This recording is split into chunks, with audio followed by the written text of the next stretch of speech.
back, everybody. My name is Raze Chaos. You've made it back to my channel, and yeah, we've got another of the Raze doesn't get more than one pop of every character he can, and we're going to expose that lie once again because Raze has got another, the Batman Who Laughs. This one from Dark Knight's Death Metal. The design is a little bit different on this one. Yeah, he's more of a knight in this case. And again, Raze doesn't know crap about, Raze didn't read any of the death metal, dark metal, whatever it was, the Batman Who Laughs saga, basically. Raze didn't read it. The only thing he read was actually a compilation that was showing the origin stories of all the other Batmen that he was bringing along with him, like Devastator and, you know, the Red Death and that kind of stuff, all the Murder Machine, all the other alternate Batmans that he was bringing along for his team, which, you know, not ironically enoughly, were the exact members of the Justice League. Which I hate it when they do that, when they just do a counter version of the Justice League version. And honestly, yeah, they're the most blatant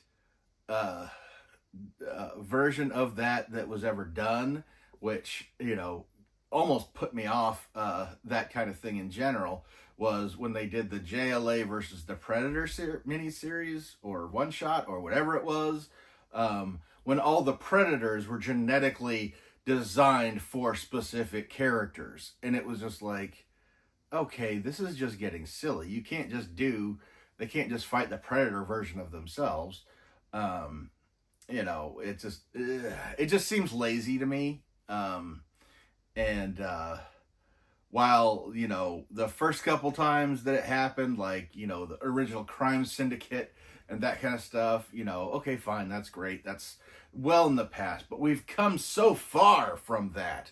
We don't need to revisit that trope. We can have characters that are completely unique and not just essentially designed to be the bad version of that one. While it was fun with the Batman Who Laughs storylines, having so many different versions of Batman, to full on put the Batman that, you know, was geared around, you know, killing a specific character in another universe. I mean, it was just kind of like, okay, now you're going a little too far. It's a tired trope to begin with, but now you have, like, taken it and made it a little extra tired. So, yeah, Raze will probably read it eventually. I mean, like I said, he only read enough about the origins of the other evil Batman to be able to do a video, because thankfully there was a whole graphic novel specifically for that. And yeah, Raze went after that, got it, read it. It was fun. But again, reading a whole story based around those characters just really hasn't appealed at all. And I know it was kind of a big deal, but I also know that Batman Who Laughs has kind of like fizzled out fast, which, yes, that's what's going to happen when you have that kind of setup. So part of me doesn't even want to read that, because as it is now, he likes the imagery. You know, I like the imagery from it. But we're going to go ahead and put this guy away, because, yeah, I'm tired of holding you. Yeah, primarily what I'll talk about in this one are the main differences, where it was more of a skin-tight costume, and the thing around his eyes was more like a visor, I guess you'd say. And, you know, he was bald under it. I guess he's got a hood or something going on over here. Didn't I just do a character that had the little spiky things around his head? You would have thought I would have looked it up and found out what they were called after that, but no.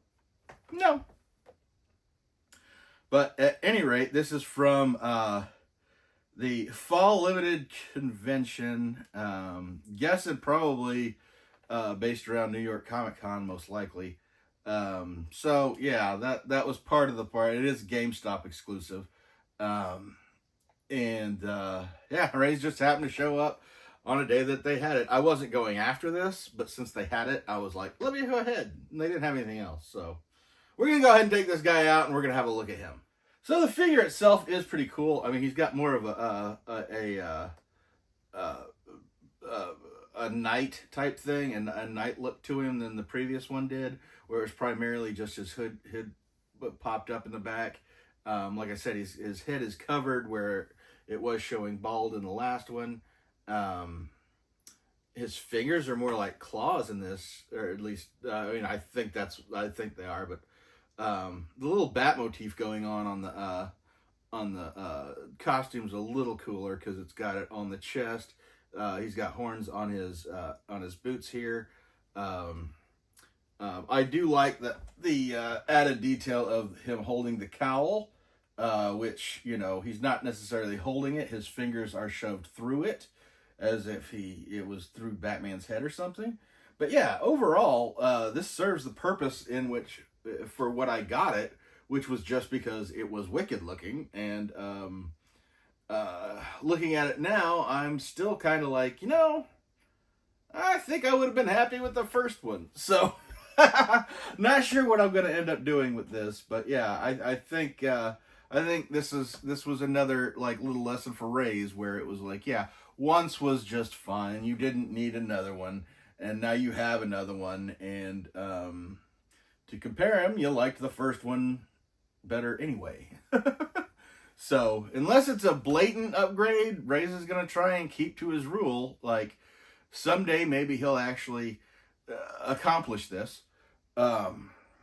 Hopefully, you know, because it fills the place up really fast with a bunch of pops you don't want. But yeah, like I said, great look. Maybe I will read the story eventually, but for now I just enjoy the visuals. Yeah, I gotta give you another short video this week, and this one's even a short DC video, which is very, very rare. But I've already talked about the Batman Who Laughs in another video, so I don't really feel like getting into it here. So yeah, because, you know, I mean, Raze doesn't like being redundant at all. Yeah, he absolutely is. But I'm going to go ahead and get out of here now, but never forget that life is full of odd moments. You never know when you're going to be defined.